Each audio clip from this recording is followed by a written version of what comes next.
episode of Janet Today, Janet Tomorrow, Janet Forever, the podcast where two cousins discuss all things Janet Jackson. Today we're going to talk about Janet Jackson's You. My name is Courtney, and I'm here with my cousin. Cousin Kam.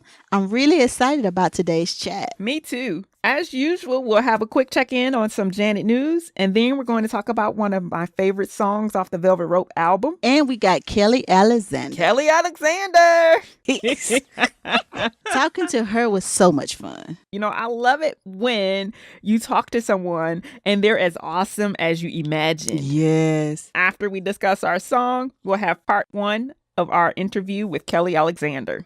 So Janet has received her third nomination for the Rock and Roll Hall of Fame. Yeah. Hopefully, third time is the charm. She's been getting great support from other celebrities, and I love seeing that, including her good friend Kathy Ireland, her nephew Tosh, who's been tweeting and retweeting, and Questlove from The Roots, who is a voting member for the Rock Hall. Yeah, he's been pretty vocal about the injustice of Janet not being already in the Rock and Roll Hall of Fame. And I often wonder, what's the real voting process for getting in? Yeah, I wondered it too. So I looked it up. Research. So apparently there is something called the Rock and Roll Hall of Fame Foundation's nominating committee, and they select the group of artists that will be nominated in the performer category. So I think it's something like 16. And then from there, they send ballots out to, it's about 1,000 people. It includes historians, other members of the music industry, other artists, and it also includes every living Rock Hall inductee. And the 5 performers receiving the most votes become that year's induction class. And the fans get to vote too, which is interesting because at work I'm in a competition with my coworker. She's rooting for Stevie Nicks, who is already in the Hall of Fame with Fleetwood Mac. So I feel like, Stevie can wait. Janet is now. Yes, I'm with you. Have you been voting? I have. And it's interesting too, because I have seen a lot of folks online who are like really egging people on to vote. And I've been doing it too. From our account, I've been tweeting the link and getting everybody to vote. But when I looked up the information about the voting, I was like, oh, well, this is kind of disappointing. Apparently, since 2012, fans have been given a chance, just like the other ballots, to select their top 5 as well. But what essentially happens is the top 5 vote getters of that fan choice become one ballot. So essentially, the 1,000 ballots become 1,001. So it's not exactly 1,000. There's more than that. But essentially, all the fans' votes equate to one ballot. So whoever the top 5 are, they all go on a single ballot. What? Right. Right. So it's not as life-changing or results altering as we would like it to be, but I've still been voting, and I've still been encouraging other people to vote, because more than just what that one ballot equals, I just want Janet to know that her fans have her back. And maybe it doesn't necessarily have a great impact on the outcome, but hopefully she knows. And I know she knows without us even doing this, but I just want her to know what she means to us. So that's why I vote every day.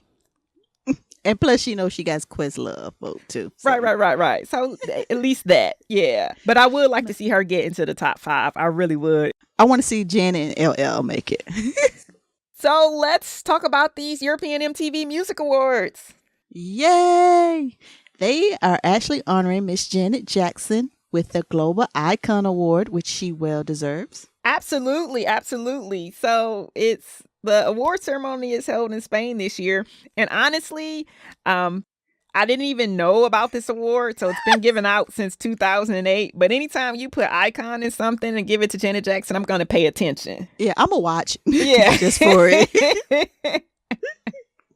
Now, all these other people that got in, I don't know what year they got in, but I'm just like, okay, but I'm watching this year. Yeah. So some of the previous winners have been Paul McCartney, Bon Jovi, Eminem, Ozzy Osbourne, Duran Duran, Green Day, U2. I'm sorry, because I was thinking to myself, why is Eminem going in before Janet? Anyways. Yeah, and Janet is actually the second African American to win and the second woman to win the award. So the award was given posthumously to Whitney Houston after her passing in 2012, and it was well deserved. She is clearly a global icon, but I think it's interesting that the only 2 African Americans are women. Also, Janet, along with others, will be performing at the Beat Fever Music Festival. Yeah, so this is another one of those things I've never heard of. But now that you've added Janet, you have my attention. Yeah, we'll check it out. So apparently, Daddy Yankee, T.I., Steve Aoki, a couple of other folks are going to be in the first ever global virtual music festival. So it's completely online. Fans from around the world apparently can log on using Spotify or Apple Music, and you'll be able to listen to the songs together, and then you'll be able to chat in real time via the app. And artists will schedule stage times when they go on, and fans will have the opportunity to pose questions to several other artists, which is kind of cool to have that interaction. It definitely is cool, although I hope it goes much better than the previous times we've asked Janet Jackson questions. We're not going to get into that. That's a whole nother segment. Also, we know that she's been in the studio lately. Some pictures have been popping up on Instagram and Twitter. And one of her collaborators has been posting J.P. Castillo. And apparently he is a Christian singer-songwriter from Costa Rica. I also know that he's a Michael Jackson fan because he performed with the Philharmonic Orchestra in Costa Rica, and they did a pretty spectacular tribute to Michael Jackson. Yeah, I actually went on YouTube and listened to a couple of his songs. Unfortunately, I didn't pass Spanish that well, so I just bobbed my head. I was the same. I looked into him and listened to a couple of songs, and I really enjoyed them. Now, I did okay in Spanish, but I still had to hit that Google Translate a couple times, know what we were talking about. Definitely waiting to hear that collab. Now, I just said all of those great things, but I do have one little teeny tiny thing that gets under my skin a teeny tiny bit. Should I bring out the soapbox? I'm going to be short. Okay. One thing it seems like that Janet does, and it's kind of like her MO. And this isn't about him, so I want to be clear. I very much enjoyed his music that I listen to on YouTube.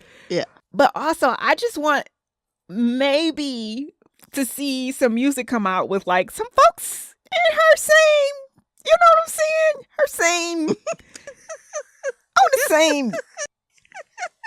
on the same level. This is all I want. It's just like on par. Okay. And I know that there aren't many that are on par. It's just like every time a collaboration is announced, I'm like, well, I gotta go look them up. Like, you didn't have to look up Daddy Yankee, though. I had to refresh my memory. I was like, is this the Daddy Yankee from 1999? So I did love me some Daddy Yankee. Like I said, he was the best hype man. Yes. I'm gonna keep it peaceful. Just say I'm looking forward to the collab. My cousin may not be. No, I am. I really am, because I think he's awesome, and I think too what she's continuing to do is like go into these global markets. Getting with Spanish speaking artists is a really smart move because there's a huge audience for Spanish speaking artists. But also too, the part that I like is that he's a Christian singer songwriter, and I think remember when we were talking about our predictions for Made for Now, and I said I think we're gonna get a more spiritual song, and I was very, very, very, very wrong. You are. But it could happen now. This could be it. So I'm going to put my prediction out there again that we're going to get something a little spiritual. So we'll see. Yeah, we'll see. So let's get into this week's song.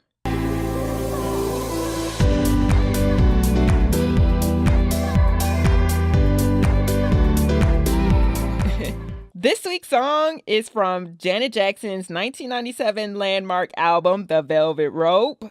You. Yes, written by Janet, Jimmy, Terry, and Renee. You didn't have to say Renee like that. 2019, I'm gonna ease up on Renee and Randy. That's my resolution. Oh, okay, that's good. That's good. But you gonna ride out 2018? Yeah, might as well finish what I started. Now, coolest thing about this song is, and I did not know this for like the longest time, but it actually samples War Cisco Kid. And but to me, it actually feels just like a part of a song, like just another instrument. Yeah, it was really interesting how they used that sample. This song is technically classified as trip hop. Okay, I got a question. Mm-hmm. What is trip hop? Mm-hmm. I had the same question too. And the reason I looked it up is because it doesn't feel like that to me. So trip hop is defined as fusion of hip hop and electronica, but it doesn't really feel like those to me. To me, it's one of those songs that made me mad when I think about Janet not being in the Rock Hall. It's another really groundbreaking rock-esque song where she took a huge artistic risk and created a sound that really no other mainstream artist could touch. Sometimes I just feel like Jen is too successful for the Rock and Roll Hall of Fame. It's like she's been punished for not being niche enough. This song personifies the type of artist that should be in the Rock and Roll Hall of Fame. Her music has so many different varieties, and you really can't just put her in a box. Yeah. You was not an official single in the US, but was released in Europe and Japan. In Japan, it was released with a remix of Every Time and the song Accept Me. So to me, this whole album the Velvet Rope was like an all access invitation to Janet's life, which her albums typically are, but this was like the most diariest of the diaries. And for me, You was probably the most vulnerable song on there. Ultimately, the song is talking about living a life for so many years and then trying to be who everybody else wants you to be. And then eventually you have to, look in the mirror and see your true self. The you she refers to in the song is actually herself. Right, because it was long rumored that You was about her brother, all because apparently she mentions a mirror. And I remember she did an interview with John Norris, and I think it was on the show called Ultrasound, and she said she should have named the song Me. And, even he was poking like, well, you did mention the mirror, and she said something like, is my brother the only man with a mirror? Apparently so. They only sold one. And what's cool was Janet actually, changed her voice. I was surprised that she was singing and, her voice was so much lower. Mm-hmm. It was very unusual for her at the time. I don't know that we ever heard her sing that low? Mm-mm. Because it was more alto to me, or alto going into a high tenor. Yeah, she has a surprising range. I think her most comfortable is in that soprano area, but she has a surprising range, especially when you listen to the harmonies that she's done over the years. Mm-hmm. It was just something different from Janet, which shows that she's not afraid to take a risk vocally. Yeah. And also it tells you like what she hears in her head. Like she knows her voice better than anybody in the world. And you know what? Now that I think about it, maybe by her lowering her voice, she actually is her conscience in the song. Maybe it was like her altar. Like, yeah, this is what's on the inside. Yeah, I just had an aha moment. You did. So, this song really talks about so many things. What is your favorite line in this song? My favorite line is when she sings, spent most of your life pretending not to be the one you are, but who you choose to see. Learn to survive in your fictitious world.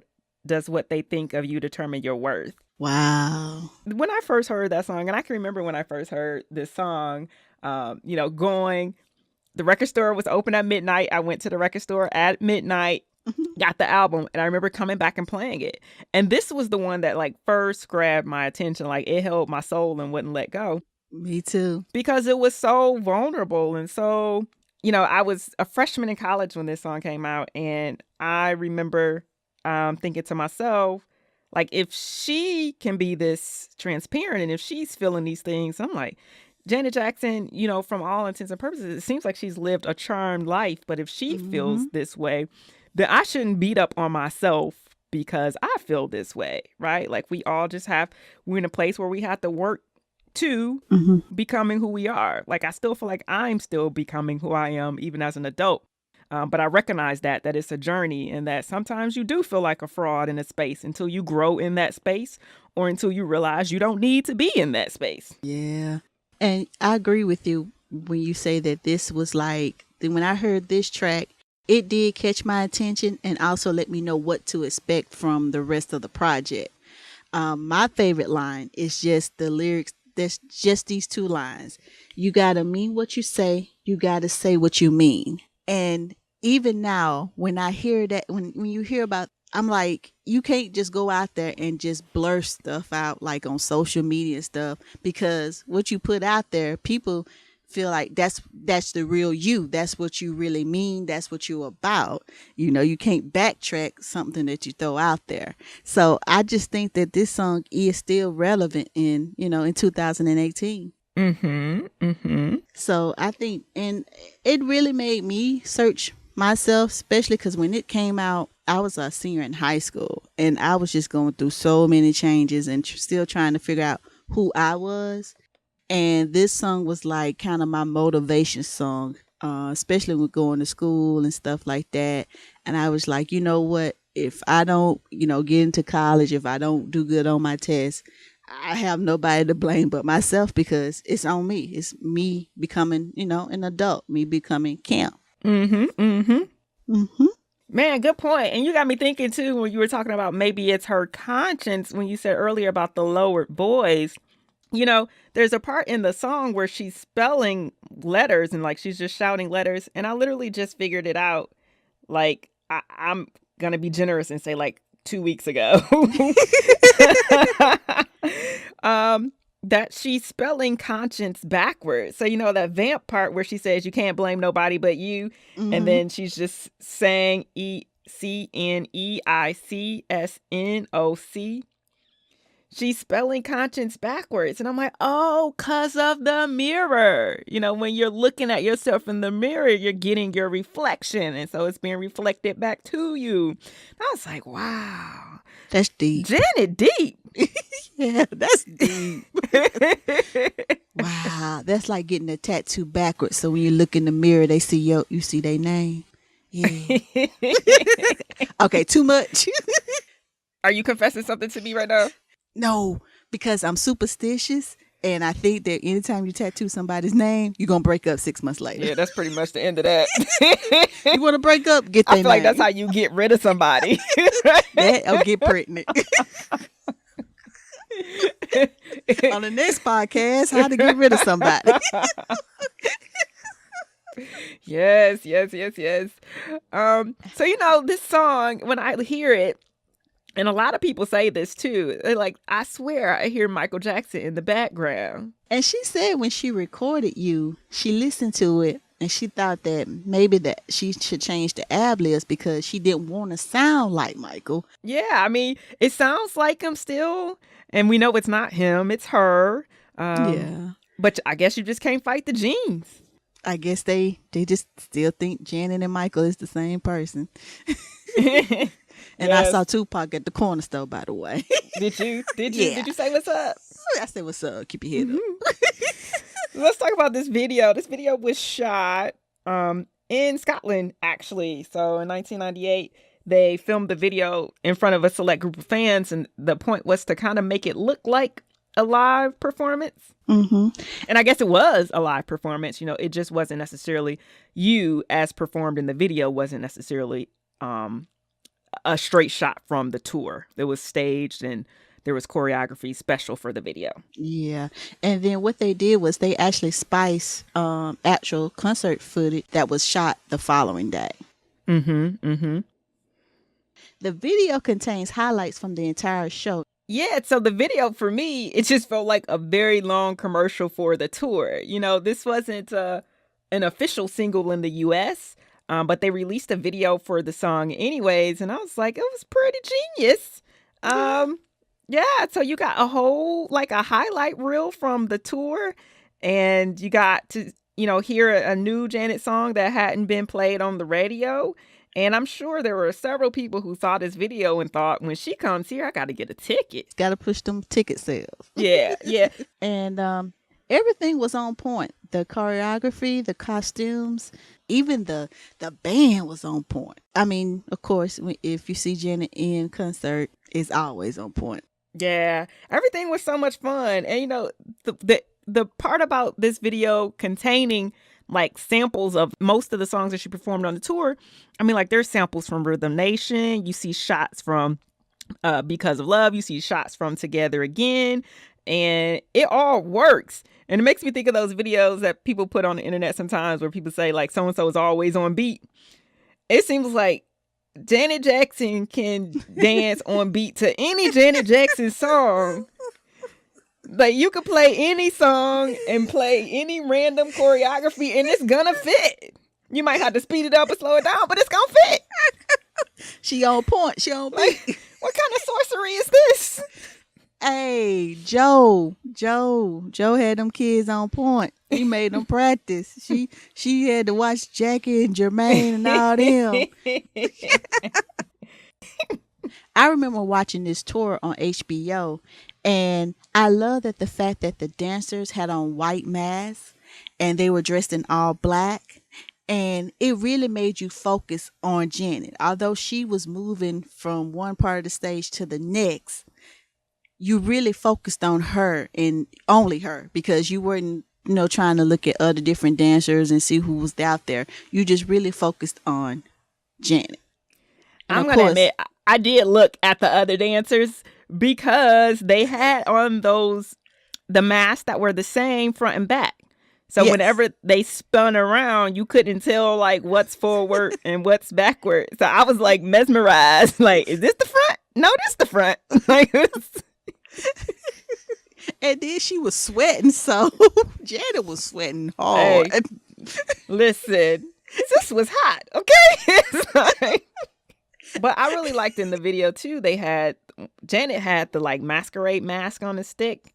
And I thought that was really clever. Clever use of props, but also for this particular song, which is kind of like, you're presenting a masked image of yourself to the world. I really thought that was pretty ingenious again. So again, I'm gonna have to say Janet deep. Yeah, she got deep on this song. And in my opinion, you sets the tone for the entire album. And I'm really glad we got a chance to revisit. Yeah. I mean, I'm really glad to start getting into the Velvet Rope and revisiting all the videos and the interviews. This is my favorite Janet era, I think. And you is probably one of the reasons why. So we're going to leave it there, though, because we got to get to our very first interview. Yes, we got Kelly Alexander. And if you're not already a fan, you're going to be after this.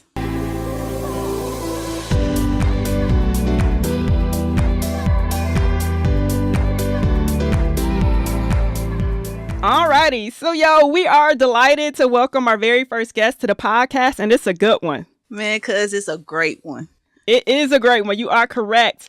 On the line from Montreal, Canada, we have Kelly Alexander, host of the fittingly named Kelly Alexander Show. She's a 4th Dan Black Belt and the host of approximately 2,041 shows on Virgin Radio. And she is, in my opinion, the greatest radio interviewer in the business. She's a huge supporter of Janet Jackson and the Jam Fam. She's interviewed everyone from Tina Landon to Jimmy Jam, and even some folks not affiliated with Janet Jackson. Kelly Alexander, we are so excited to have you. Welcome. Thank you so much for having me, ladies. That is the best introduction I have ever had in my entire life. And I would like if you two ladies would introduce me every time I have my radio show. I would like you two to introduce me to my audience, because that is perfect. Well, we are delighted to have you. That was no bull, and we would be glad. Anywhere you want us to show up to introduce you, we'll do it. Thanksgiving, you need us, we're there. Fantastic. I'm gonna start making a list of all the places that you should announce me.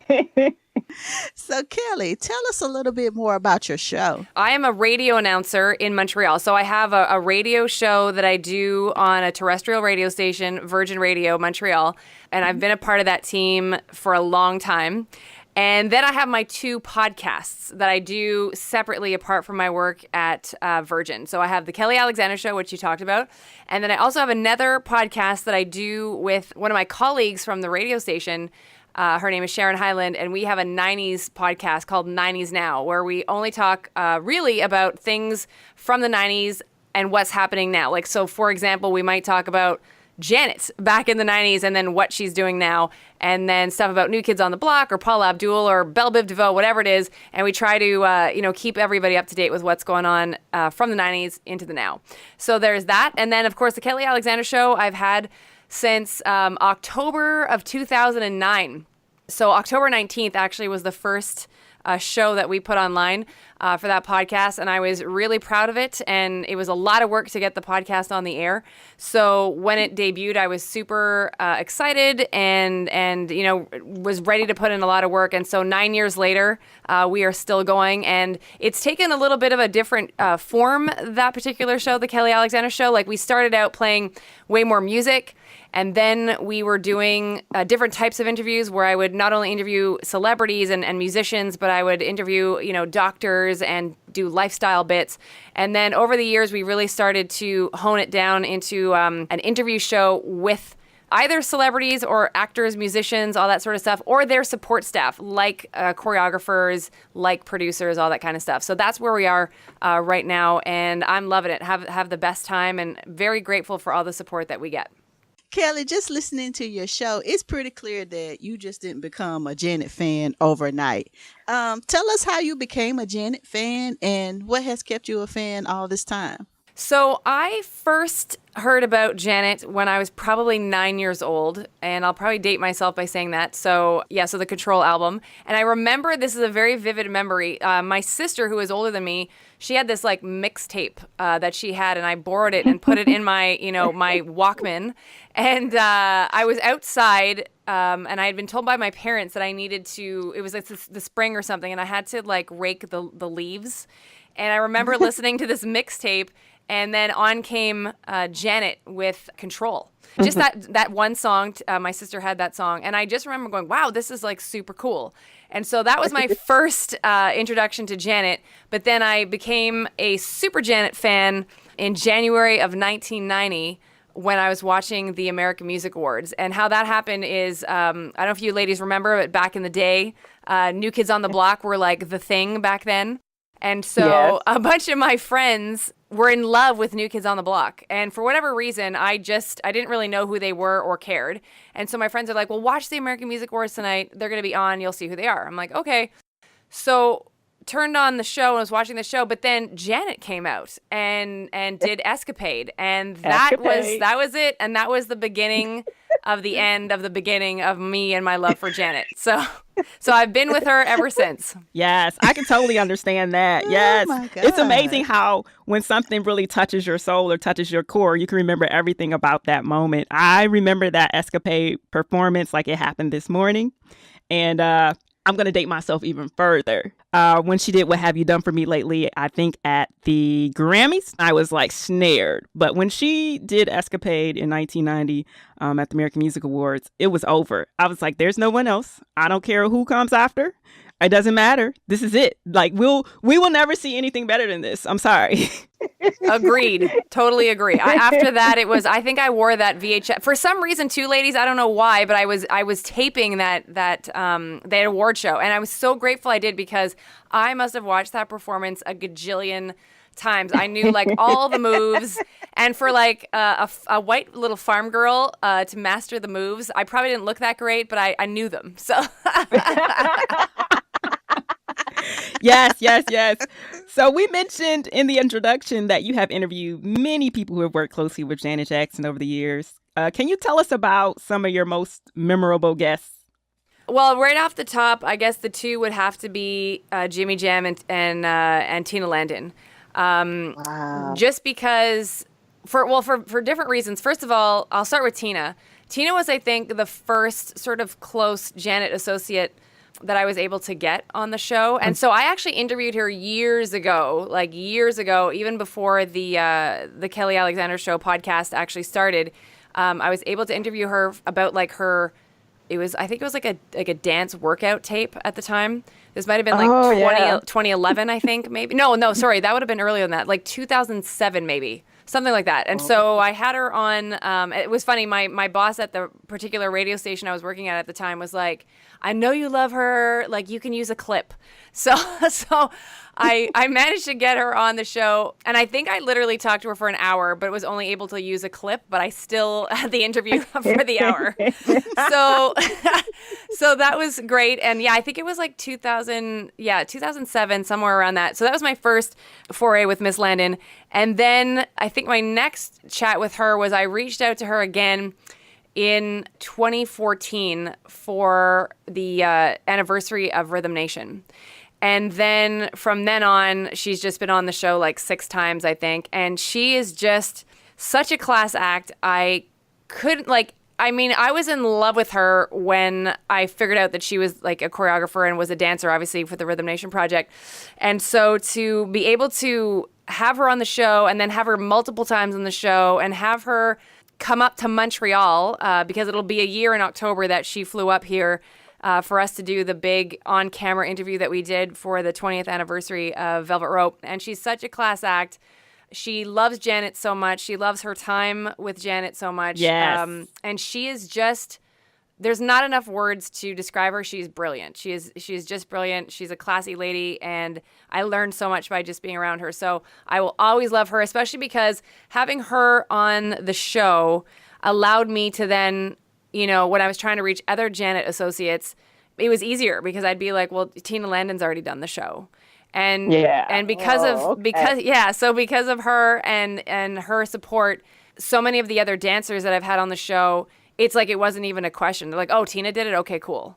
Yeah. So Tina has a lot of clout, and I can tell you too, one thing that I hope has come across in the interviews that we've done when I'm speaking about Tina. So let's say I've talking to Kelly Kono or to Nikki Pantenberg or Shawnette, they all have such high regard for her. And they love her, and she's truly Mama Bear to them. And so she's just a class act, and it's been an honor to have her on the show. And then with Jimmy, it was just a dream come true as well to have him agree to be on the program because, first of all, I've been trying to get him for several years, and it just took a while. It took a while, and so when we finally managed to make that happen, I was so excited because I knew that I was going to work my tail off to be super prepared and hopefully ask the right questions that the fans wanted the answers to. So that's what, like, my motivation when I do these interviews with Janet-related people is, I really have the Jan fam and Janet fans in general, in my heart and in my mind because I want to do you guys proud. So because I'm one of you, like I am you. So Yes. I just happen to have a microphone. That's all. Yes. And we can really tell as well when you're interviewing folks that there are people that you're passionate about, but you're so well prepared. It doesn't feel like a forced conversation, but you're asking pointed, direct questions and you're digging for things that true fans wouldn't already know. Yeah, I really want to make sure that, because I remember, and I maybe you ladies can, feel the same way or agree with me. I just remember being, my little 13-year-old self and into teenage land, 15, 16, 17, and seeing these, I used to just want so much behind the scenes information about her various projects. So like, I had that VHS tape of the Rhythm Nation behind the scenes, and I wore that to death. You know what I mean? And then when the Janet project came out, and again there was a VHS tape of like, the water gun fight on the set of You Want This, like all that stuff. Like I love that stuff, and I just had all these questions. I was like, well, what happened with this, and then what would happen with that, and like what was the motivation as to why she did this video that way? So I just always had these questions, and I feel like a lot of other true Janet fans feel the same way. So when I'm doing the interviews, I just want to get those answers for all of us. Yes. And you mentioned, you started off with Tina, and Cami and I can attest that we are Tina fans. We are Tina fans, Tina stans. Can't say nothing wrong about Tina. You can. Yeah. And I watched the interview that you did with her. One of the things you said that struck me is that just how much she cares for Janet. And you can really tell that. I mean, that really came across in the discussion, in that especially when she was talking about kind of the space that had grown between them, and then they had grown back together, and then space had come between them and they had grown back together. And I mean, those are the ebbs and flows of real relationships, and relationships that you cherish, because if you don't cherish it, you're not going to do the work to get it back together. Mm-hmm. So you could just really tell that. And I could tell that she was comfortable sharing those things with you, which is why, again, I think that you're the greatest radio interviewer that there is right now.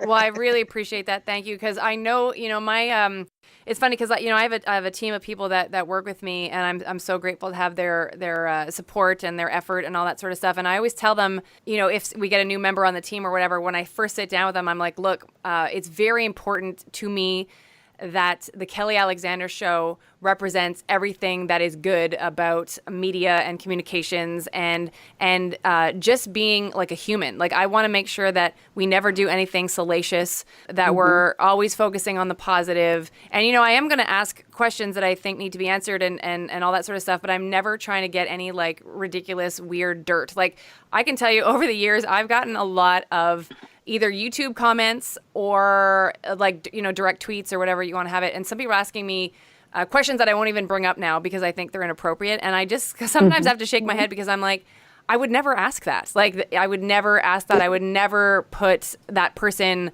in an uncomfortable situation to ask those particular types of questions. So it's just really important for me to always have a good reputation, and it's really important too that the artist trusts me, because I then feel that we will then have a great interview. And that's usually what happens, whether it's with a Janet-related person or, like, for example, I just interviewed Deborah Cox, which, that went up on our YouTube channel, Kelly Alexander Show. But what you guys didn't see was that same night with Deborah Cox, I was asked to like host like a legend series with her. And so we were in front of about 75 to 100 people in this like really cute art studio in Montreal. And I think I was talking to her for about an hour, and interspersed in there, she actually sang some of her songs, including some from The Bodyguard and all that stuff. And it was amazing. It was such a almost like an out-of-body experience, being so close to Deborah Cox and then having her sing. And at one point, I asked her about Whitney, and she ended up getting emotional. And I wasn't expecting that. It's not that I set out to make her cry, but it happened. And then I did my best to handle it well, and then to move her through it so that, I didn't want her to feel awkward or upset, even though none of that should have happened or would have happened, because of course she would have feelings towards Whitney. She gets compared to her all the time, and they were friends.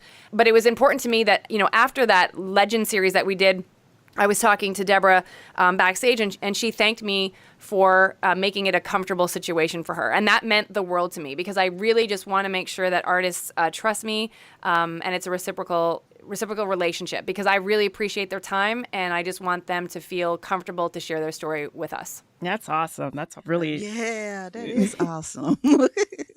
And we are Deborah Cox fans as well. Great. Yeah. She is awesome. She is another class act. And she loves Janet too, by the way, so it's cool. Fantastic. Always I love learning about like what celebrities are part of the Jan fam. I love that. She is a definite card-carrying member, that is for sure. And plus, I think we all know that in one of her videos, I think it was Who Do You Love, she had a bunch of Janet dancers, right? So she did, yes. She did. Yes. She had, I think it was Tish and Shawnette, and Tina, I think, choreographed it or was in it too. And so, so she has shared some Janet dancers. All right. So, Kelly, can you tell us one of the most surprising things you learned about Janet from a guest? Wow, most surprising things. You know what? I don't know that I learned anything too surprising, because I think what we see from Janet when we do get behind the scenes stuff is really her. So we all, I think, know that she's goofy and fun. And actually, I think that I will say surprising, but it's not surprising, is just the fact that to a person, so out of all the Janet people I've interviewed, not one has had one bad thing to say about her. Like, not one. Like, everybody, because, like sometimes when you're doing interviews and if you're off air or something, sometimes people will say things. To a person, everybody literally adores Janet. And and to a person, the consistent thing I would say too is everybody says that she is a class act. She treats everybody extremely well. She wants them to feel like family, and she loves having that family vibe. So, like, to a person, everybody has said that. So I think the surprising thing is that it's not surprising that Janet is a consistent, lovely woman. I love that. I'm over here just beaming. I love that. All right. So, Kelly, a kind of weird question, but if someone and I don't know how it could happen, but if there's someone who doesn't know Janet Jackson, what 2 songs would you play for them so that not only do they understand Janet Jackson, but they understand who she is to you? Good question. That's a good question. Wow. Are you sure you're not the better radio announcer? I think maybe. I think you might be winning. In the mirror. I would go with, I guess, like, I would have to go with Rhythm Nation, because I think that just stands for everything that she is, like, in a nutshell. And I think because you get the fierceness of her, you get the depth of her, and you also get her concern for the world from her in that song, and for all the people, all the races, all the colors, all that stuff. And then I guess I would have to say I Get Lonely, because I love that song, and it to me is a quintessential R&B song that any R&B artist should have an I Get Lonely in their repertoire. And yes. So Janet was just firing on all cylinders when they, did that song, and it continues to stand the test of time. And then again, hats off to Tina for the choreography on that. And I just think that those 2 songs encompass Janet. And it's funny because for a while over the last couple of years, I've actually been concerned about the state of R&B, where I think it was just a bit off the rails. And I am now extremely in love with the artist Her. And and I feel like she is baby Janet in a way with regards to the true R&B songs that Janet does. Like, I feel like Her is capable of doing those. And so I feel like R&B is in healthy hands if Her continues to do what she's doing, and also people like Daniel Caesar. They're just like amazing R&B artists. So that's it. So I would definitely go with I Get Lonely and Rhythm Nation. Wow, I can't even complain about that. No, it was perfect because, as you know, Kam, I Get Lonely. I try to get that song into any conversation about great songs. It's the keyboard. I don't know who's on that keyboard, but it's just some keys hit. I'm just like, okay, it sets the mood. I think it was Big Jim Wright. I think Jimmy talks about it in our Velvet Rope interview. So I think Big Jim Wright was he was the doing dude it. behind that. Yes, we approve of your choices. Great, thank you. I appreciate that. Now, Kelly, as you know, our girl Janet, she's been making the interview rounds. Going from studio to studio answering the same questions. Are you going to do any more movies? Did you know Aretha Franklin? So, Kelly, being the interview that you are and being a true Janet fan that you are, what question would you ask Janet when you get a chance? Well, I have many questions for Miss Janet, but I guess one of the questions I've always wanted to know, and I've actually asked some of her colleagues, like I've asked this of Tina before, and I think I've asked this of Jimmy, so it would be in those interviews, but I kind of want to know if Janet knows how special she is, because she is just such love and light for so many of us, and I think that, the different projects that she's done have obviously meant so much to so many people. Like, for example, Velvet Rope, a lot of people came out to that album. Like, they felt like they were okay to tell their family and friends that they were gay or lesbian or what have you. And just, and then Rhythm Nation, of course, just, the struggle about being literate and also drugs and then wanting, equality amongst races.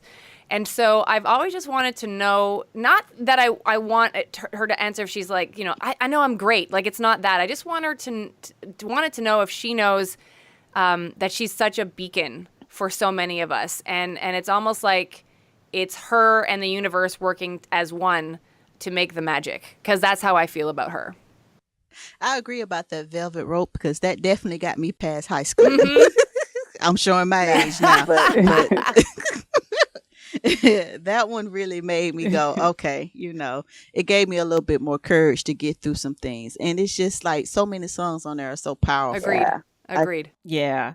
And that's a great question. I don't know what kind of answer you would get from that question, because I kind of feel like she is in a space where she is starting to take in the grandeur of all that she's accomplished. But I also think that her humility still makes it hard to accept what it really, really is. I would agree with you. Yeah. And it's funny because I don't know if you heard our recent interview with Paulette Siblis, like her trainer, but I actually asked Paulette too. I said, I feel like Janet is in such a great space right now where I feel like she's actually for the first time really ever taking it all in. And Paulette agreed with me on that. So I think you're right. I think Janet's in a place now where she is, again, not sitting up there counting her accolades, and that's not what I want from that answer. Like I don't, and like you said, her humility would never let her answer that way, anyways. But I would hope that she, on some level, just gets the amount of joy that she brings to all of us, because she really, like, you know, all of us to some level, she has helped, you know, quote unquote, save with whatever we were going through at whatever particular time. Yes, absolutely. Yeah. Great question. So we're absolutely rooting for you to score that interview with Janet Jackson, and I believe it is going to happen. Yeah. Well, I appreciate that, and you know, I now that I actually have an opportunity to say this, because obviously, you know, I don't talk about this stuff on my own show because, you know, it's not about me. It's about, you know, Janet and the Janet-related artists that we want to have on when I'm doing Janet topics. And so I just want to take a moment to actually thank you guys, you ladies, and the Janet fans that are going to be listening to this interview, because I cannot tell you how much your support means to me and my team, because it is a lot of work to do these interviews, like to track down the people, you know, especially if I can use the Velvet Rope 20th anniversary, for example. Like, that was hours and hours and hours and hours and hours of work. Like, let alone just doing the interview, but just trying to track down everybody, because not everybody was easily accessible. And like, for example, it actually took a while to get Shawnette, and not for any other reason than she's super busy. And so to get her was such a joy and a thrill.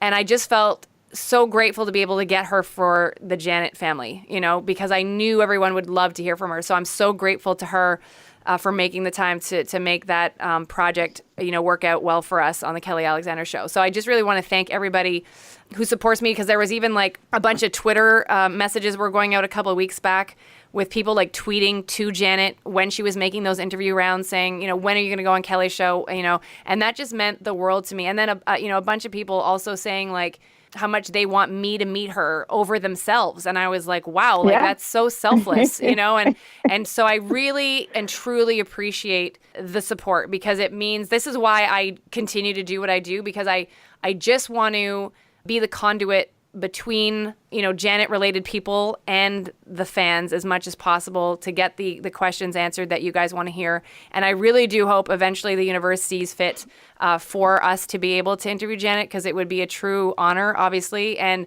I really do think she would have a great time on our show. I really think that we'd be able to make her feel comfortable, because I know she doesn't like doing interviews, but I'm hoping that at some point, you know, word gets to her team or whatever needs to happen to have her on the show, because I promise I would be prepared, and I promise I would do the best job. It means the world to me, and it keeps me going to keep trying to get the next interview that you guys want to listen to. So thank you so much. Well, thank you. And one of the reasons why we are always rooting for you for that interview is because we know that you will take good care of Janet. Yes. You know, we see some of these interviews and she looks so uncomfortable, and people are making her do silly things like sing Baby Shark and just all sorts of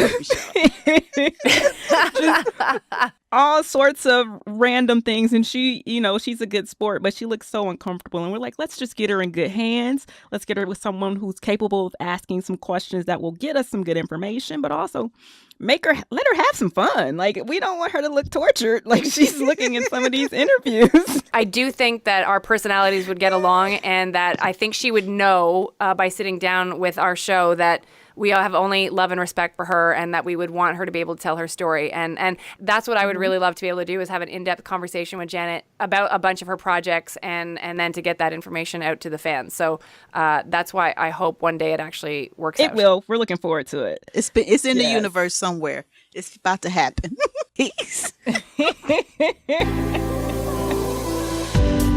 So that's it for us. Join us next time for part 2 of our awesome discussion with the best radio announcer in the world, Miss Kelly Alexander. If you like our show, please subscribe at iTunes, Google Play, or wherever you get your podcasts. Also chat with us via Twitter and Instagram at JJ Today Pod. Feel free to leave us a comment, drop us a like, and tell another Janet Jackson fan about our show. Our intro and outro music, Good For You by THBD, is licensed under the Creative Commons Attribution 3.0 license. Janet today, Janet tomorrow, Janet forever.